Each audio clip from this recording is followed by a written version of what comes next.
c'est la distinction entre d'une part les droits formels et d'autre part les droits réels.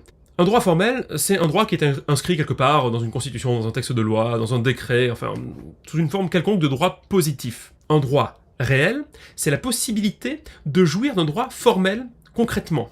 Formellement, j'ai le droit de posséder un yacht, mais je n'ai aucune manière de jouir de ce droit formel. Pour moi, le droit de posséder un yacht est un droit formel, ce n'est pas un droit réel. Et ça me fait une belle jambe d'avoir le droit formel de posséder un yacht, j'en ai rien à battre parce que je pourrais jamais en avoir de toute façon, c'est ridicule. Mais en fait, cette mystification entre droit formel et droit réel, elle est générale, elle s'applique à toute la société. Et c'est quelque chose qui est très propre, pour ainsi dire, au libéralisme, je dirais même plutôt au néolibéralisme. Bah ouais, regardez le récit classique qu'on peut faire, le récit historique classique que l'on peut produire pour valider une attitude conservatrice. Vous comprenez, dans l'ancien temps, eh bien, il y avait des privilégiés, et puis il y avait des paysans. Alors on a aboli les privilèges, et tout le monde a eu les mêmes droits. Donc maintenant, arrêtez de casser les couilles, puisque tout le monde a les mêmes droits. Ouais, sauf que, effectivement, avant, les gens n'avaient pas les mêmes droits formels, et ils n'avaient pas non plus les mêmes droits réels. Bah, aujourd'hui, ils ont les mêmes droits formels, mais ils n'ont toujours pas les mêmes droits réels.